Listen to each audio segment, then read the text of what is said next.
بسم اللہ الفتاح و بہ استعین۔ نہایت ہی واجب الاحترام بزرگان محترم، برادران عزیز،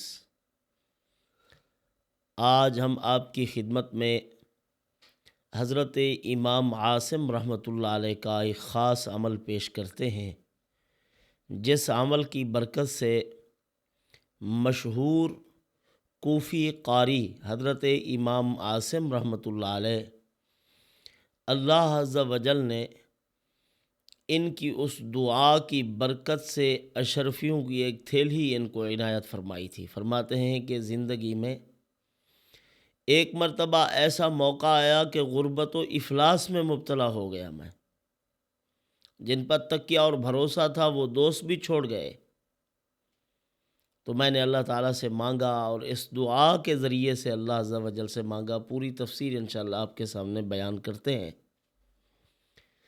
جب مانگا تو فرمایا کہ پھر اللہ تعالیٰ نے اشرفیوں کی ایک تھیلی غیب سے عنایت فرمائی۔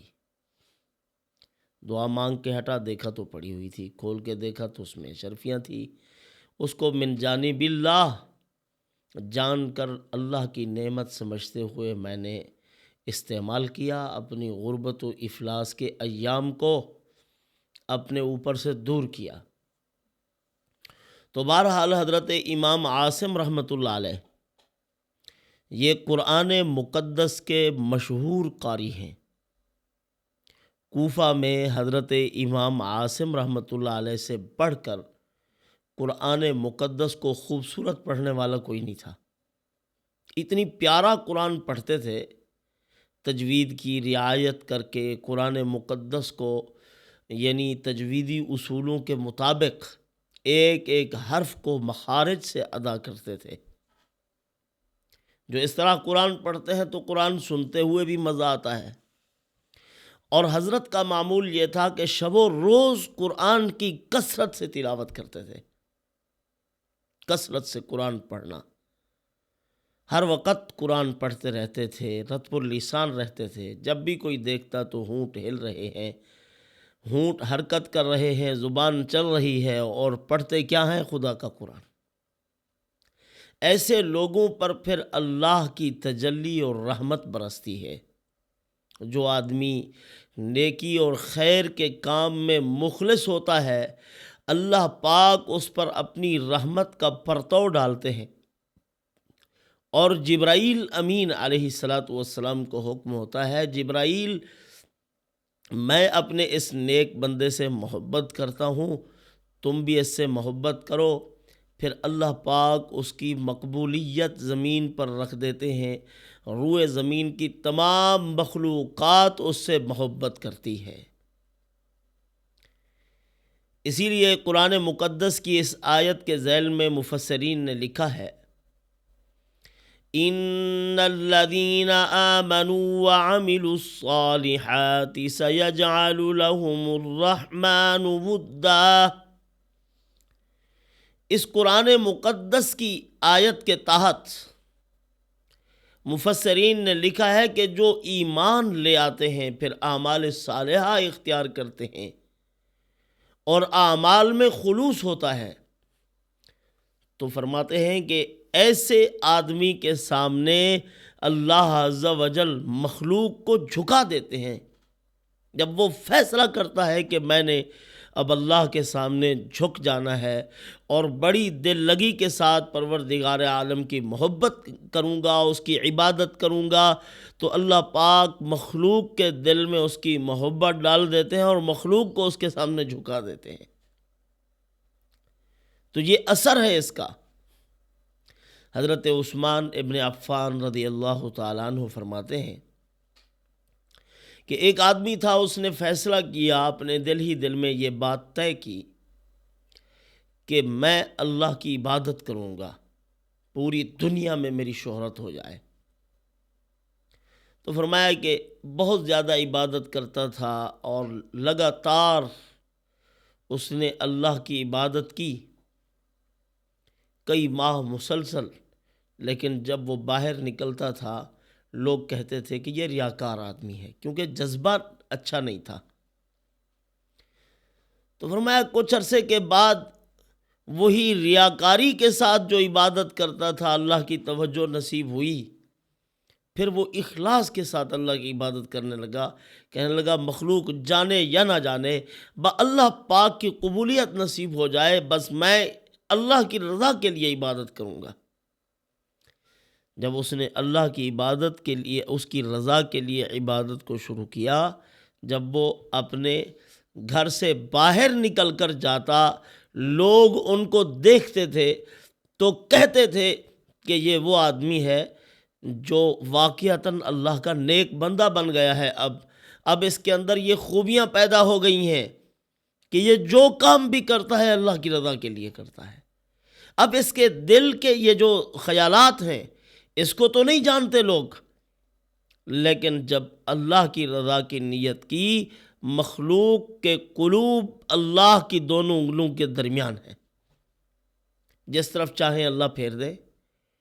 تو جب اس نے اللہ کی رضا کی نیت کی تو اللہ پاک نے بھی مخلوق میں اسی طرح ان کے دلوں میں ڈال دیا کہ دیکھو یہ میرا نیک بندہ ہے۔ اور حدیث پاک میں آتا ہے اللہ پاک اس کو چادر پہناتے ہیں مقبولیت کی، لوگ دیکھتے ہیں گرویدہ ہو جاتے ہیں۔ تو بہرحال حضرت امام عاصم رحمۃ اللہ علیہ بھی ایک مقبول آدمی تھے، جنہوں نے اللہ رب العزت کی اس کلام مقدس کی تلاوت کی اور قرأت کی، بہت پڑھا، اور اللہ تعالیٰ نے حضرت کو نوازا بھی جب خلوص دل کے ساتھ اللہ کی عبادت میں مصروف رہے، تلاوت میں مصروف رہے۔ آج جو قرأت ہم کرتے ہیں یہ قرأت ابو حفص ہے، یہ حضرت امام عاصم رحمۃ اللہ علیہ کے شاگرد ہیں، جو پوری دنیا میں رائج ہے۔ جس طریقے سے ہم قرآن پڑھتے ہیں یہ انہی کا طریقہ کار ہے۔ تو حضرت امام عاصم رحمۃ اللہ علیہ وقت کے دو جلیل القدر تابعین کے شاگرد ہیں، اور ان کے اساتذہ جو تھے، ایک کا نام تھا حضرت عبد الرحمن السلمی رحمۃ اللہ علیہ، اور یہ حضرت عبد الرحمن السلمی رضی اللہ تعالی عنہ یہ شاگرد ہیں حضرت علی المرتضیٰ رضی اللہ تعالی عنہ کے۔ اور اسی طرح زر ابن حبیش یہ شاگرد ہیں حضرت عبداللہ ابن مسعود رضی اللہ تعالیٰ عنہ کے۔ اس اعتبار سے اگر دیکھا جائے تو حضرت دو بڑے جلیل القدر صحابہ کرام کے شاگرد بنتے ہیں، یعنی ان کے دادا استاد ہوئے نا، حضرت عبداللہ ابن مسعود رضی اللہ تعالیٰ عنہ، حضرت علی المرتضیٰ رضی اللہ تعالیٰ عنہ۔ تو پھر حضرت کے جو شاگرد تھے ان میں سے ایک کا نام ہے حفص ابن سلیمان، اور دوسرا ہے شعبہ ابن عیاش۔ یہ قرأت حفص ہے جو ہمارے پاس قرآن مقدس ہے۔ تو اللہ تعالیٰ نے اس قرأت کو مقبولیت عطا فرمائی، اور اس کا ثواب پہنچ رہا ہے حضرت امام عاصم رحمۃ اللہ علیہ کو، اور حضرت امام عاصم رحمۃ اللہ علیہ کا ثواب پہنچ رہا ہے حضرت عبد الرحمن السلمی، اور اسی طرح حضرت زر ابن حبیش، اور ان کے وساطت سے پھر آگے چلتا ہے حضرت علی المرتضیٰ اور حضرت عبداللہ ابن مسعود رضی اللہ تعالیٰ عنہ، پھر رسول اللہ صلی اللہ علیہ وسلم کی ذات اقدس ہے۔ تو حضور صلی اللہ علیہ وسلم کے پاس پہنچا ہے جبرائیل علیہ السلام کے ذریعے سے۔ تو یہ پورا ایک سلسلہ ہے۔ تو اللہ تعالیٰ جب کسی کی نیکی کو قبول کرتے ہیں تو اس کی نیکی کو جاری فرما دیتے ہیں۔ حضرت امام عاصم رحمۃ اللہ علیہ مدینہ منورہ میں بھی رہے ہیں، تو حضرت قرآن پاک بہت پڑھتے تھے، اور حضرت کے ارد گرد بیٹھنے والے جو لوگ تھے وہ پوچھا کرتے تھے کہ حضرت آپ اپنے منہ میں کیا رکھتے ہیں؟ لیچی رکھتے ہیں یا کوئی خوشبو والی چیز رکھتے ہیں؟ آخر کیا بات ہے کہ آپ جب بات کرتے ہیں تو خوشبو بہکتی ہے؟ تو ایک دن حضرت نے بتایا کہ میں قرآن مقدس کی تلاوت کر رہا تھا، تلاوت کرتے کرتے رات کو نیند آ گئی، آپ صلی اللہ علیہ وسلم کی زیارت نصیب ہوئی۔ حضور صلی اللہ علیہ وسلم نے مجھے حکم فرمایا کہ آپ منہ کھولو۔ میں نے منہ کھولا تو حضور نے لعاب مبارک ڈالا۔ یہ آپ صلی اللہ علیہ وسلم کے اسی مبارک لعاب کی خوشبو ہے جو آپ صلی اللہ علیہ وسلم نے میرے منہ میں ڈالی تھی۔ اسی دن سے یہ خوشبو مہکتی ہے۔ جہاں بھی بیٹھتا ہوں، جس کے ساتھ بیٹھتا ہوں، بات کرتا ہوں، تو میرے منہ سے خوشبو نکلتی ہے۔ یہ خوشبو رسول اللہ صلی اللہ علیہ وسلم کی ذات اقدس کی ہے۔ حضرت امام عاصم رحمۃ اللہ علیہ فرماتے ہیں کہ زندگی میں ایک مشکل وقت آیا، غربت و افلاس اور تنگ دستی میں پھنس گیا، اور ایسے مشکل وقت میں انسان کو سہارا ہوتا ہے اپنے عزیز، اپنے اقربا، اپنے دوست احباب، اسی طرح قریبی لوگوں پر بڑا سہارا ہوتا ہے کہ یہ مشکل وقت میں میرے ساتھ آئیں گے۔ حضرت امام عاصم رحمۃ اللہ علیہ فرماتے ہیں مشکل وقت کیا آیا کہ یہ قریبی لوگ بھی چھوڑ کر بھاگ گئے جن پر مجھے تکیہ تھا، بھروسہ تھا، اور یہ مسلسل حالات رہے کئی دن تک، تو میں تنگ دل ہو گیا۔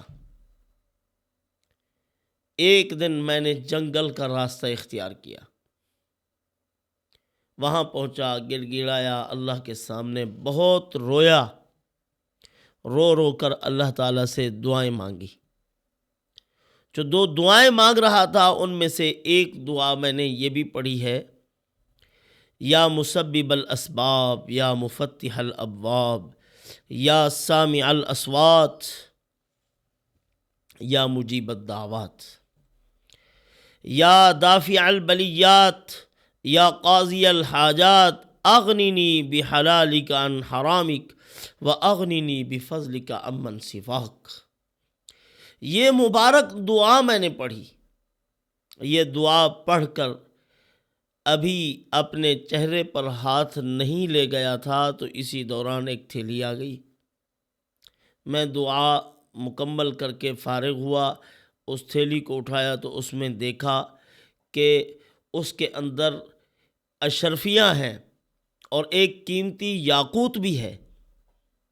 میں نے کھولا، فرمایا پھر وہ قیمتی یاقوت اور اشرفیاں حضرت نے اپنی زندگی میں بھی استعمال کی، اور حضرت کے پوتے پوتیاں، نواسے نواسیاں، اولادوں کی اولاد انہوں نے بھی استعمال کی، اور پھر یہی سلسلہ کئی پشتوں تک چلتا رہا۔ یہ ایسا بابرکت مال تھا۔ اسی لیے اللہ عز و جل سے جو آدمی مانگتا ہے، پروردگار عالم سے مانگ کر کھانے کا عادی ہے، اللہ پاک اس کو بابرکت رزق عطا فرما دیتے ہیں۔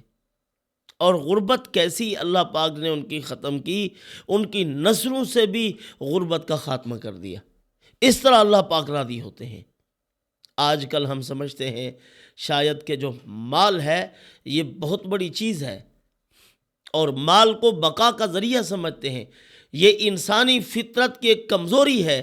جیسے انسان سمجھتا ہے ایحسب ان مالہ اخلدا، اللہ پاک فرماتے ہیں یہ خیال کرتا ہے کہ یہ مال ہمیشہ رکھے گا اس کو، یا یہ مال ہمیشہ رہے گا، یہ پیسہ اس کے بقا کا ذریعہ ہے، موت سے بچا لے گا۔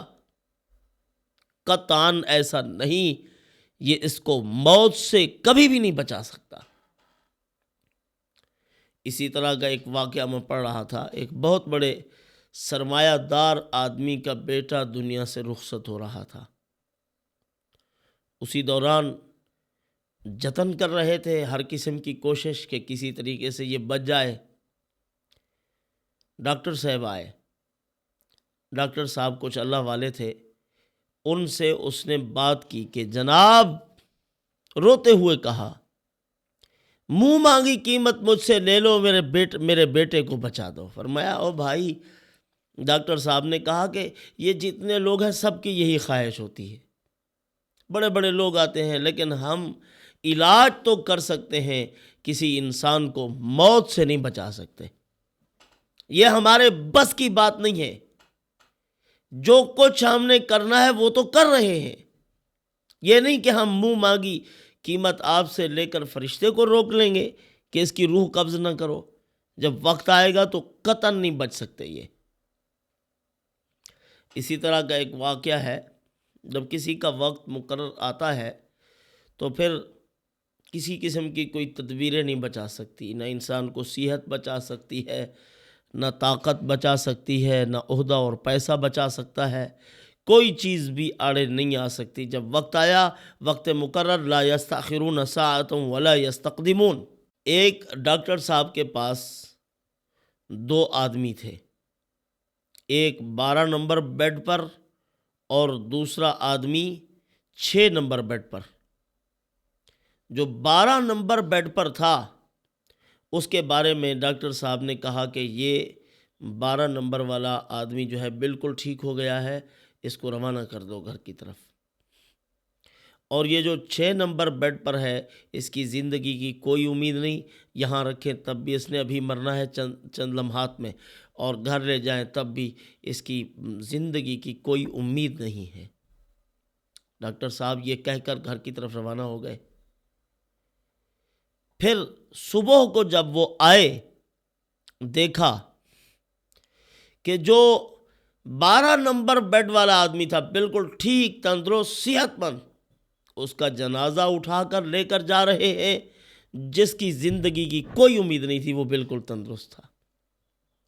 خدا جسے بچانا چاہے، دنیا کی کوئی طاقت اس کو ختم نہیں کر سکتی۔ اللہ جس کو مارنا چاہے، صحت، طاقت، قوت، عہدہ، غلبہ، کسی قسم کی کوئی چیز اس کو بچانے پر قدرت نہیں رکھتی۔ وہی صرف قادر مطلق ہے، اس کے فیصلے نافذ ہیں۔ ان فیصلوں سے کوئی آدمی کہے کہ میں بری ہو سکتا ہوں یا میں اپنی طاقت و قوت سے بچ جاؤں گا، قطعاً نہیں۔ اللہ کے فیصلے نافذ ہیں۔ تو یہ دعائے مبارکہ حضرت نے پڑھی، اور پڑھ کر اللہ تعالیٰ سے دعا مانگی۔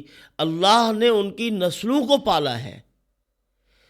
اللہم یا مسبب الاسباب، اکثر اکابر اس دعا کے اندر اللہم کے الفاظ نہیں ہیں، یا مسبب الاسباب، لیکن اللہم کو محبوب سبحانی، قطب ربانی، عالم یزدانی حضرت پیر عبد القادر جیلانی رحمۃ اللہ علیہ نے اسم اعظم قرار دیا ہے۔ وہ فرماتے ہیں اکثر دعاؤں کے شروع میں چاہے ربنا بھی موجود ہو تو اللہم یا ربنا کہہ کر پکارو۔ اللہم یا مسبب الاسباب، اے اسباب بنانے والے، اسباب پیدا کرنے والی ذات۔ اسباب کون بناتا ہے؟ ہم تو اسباب کو دیکھتے ہیں پہلے، پھر یقین کرتے ہیں، جبکہ اللہ رب العزت کوئی کام بھی کرنا چاہیں تو بلا اسباب کر سکتے ہیں۔ یہ اسباب یہ اللہ کے امر اور حکم کے پابند ہیں۔ اللہ کی ذات، اللہ کا کوئی فیصلہ کسی سبب کا محتاج نہیں ہے۔ یہ سب اسباب کچھ کرنے میں بھی اللہ کے محتاج ہیں، فائدہ پہنچانے میں اسی کے محتاج، نقصان پہنچانے میں اسی کے محتاج۔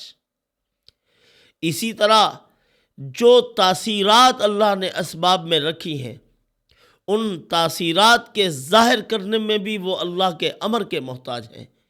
اپنی مرضی سے کچھ بھی نہیں کر سکتے۔ اسباب تو بے بس اور عاجز ہے، اور اللہ کی قدرت بے بس نہیں ہے۔ سب کچھ کرنے پر اللہ پاک قادر ہے۔ یہ اسباب قدرت کے پاؤں میں زنجیر نہیں ہے کہ اسباب ہوں گے، بادل بنیں گے تو بارش برسے گی، بغیر بادلوں کے بھی بارش برسا سکتا ہے۔ وہ قادر مطلق ہے۔ مال و دولت ہوگا تو پھر ہم اچھا کھانا کھا سکیں گے، بغیر مال و دولت کے بھی اللہ پاک فقیروں کو پال کر دکھاتے ہیں اور اچھا کھانا کھلاتے ہیں ان کو۔ اسباب کے بغیر ہو سکتا ہے۔ یا مفتح الابواب، اے دروازوں کو کھولنے والے، جس قدر بھی بند دروازے ہوں، مایوسی چھا چکی ہو تو اس مفتح الابواب کے ساتھ رابطہ ہونا چاہیے۔ اللہ پاک اپنی رحمت سے دروازے کھول دیں گے۔ یا سامع الاصوات، آپ وہ جو جہاز ہوتے ہیں نا جو سمندر کے پانی کے اندر چلنے والے ہیں، انہی میں بیٹھ کے بھی اس کو پھکارو تو وہ سنتا ہے، پہاڑوں کی غاروں میں چھپ کے پھکارو تو وہ سنتا ہے۔ آسمان اور زمین یہ اللہ کے سامنے کوئی حائل پردے نہیں ہیں کہ رکاوٹ ہیں۔ ایک آسمان دوسرے آسمان کو اس سے چھپا نہیں سکتا، اور نہ ہی کوئی موٹے پردے یا مکانات یا بلڈنگ کوئی ایسی ہو کہ بندے کی آواز اس تک نہ پہنچ سکے۔ ہر ایک آدمی کے شاہ رگ سے بھی وہ زیادہ قریب ہے، تو آوازوں کو بھی سنتا ہے، یا مجیب الدعوات دعاؤں کو قبول کرنے والا ہے، یا دافع البلیات بلاؤں مصیبتوں پریشانیوں اور دکھوں دردوں کا اللہ رب العزت کے پاس شافی تسلی بخش علاج ہے۔ وہ اس کو دور کرنے والا ہے، جس قدر بلیات و مصائب ہیں، یا قاضی الحاجات حاجات اور ضروریات کو پورا کرنے والا ہے۔ اغننی بحلالک عن حرامک، یہ جو دعا ہے یہ مسنون دعا ہے۔ وہ اغننی بفضلک عمن سواک، اس دعا کے بارے میں فرمایا کہ اگر یمن کے پہاڑوں کے برابر بھی کسی آدمی پر قرضہ ہو تو اس دعا کو پڑھے، اللہ پاک ان پہاڑوں کے برابر قرضے کو بھی اس سے دور کر دیں گے، ادائیگی کی صورتیں سبیلیں پیدا کر دیں گے۔ تو یہ دعا پڑھنا چاہیے، یہ حضرت امام عاصم رحمۃ اللہ علیہ کی دعا ہے، تو انشاءاللہ پڑھیں گے تو ضرور اس سے فائدہ حاصل ہوگا۔ اللہ پاک انہی معروضات پر عمل کی توفیق عطا فرمائے۔ وما علینا الا البلاغ۔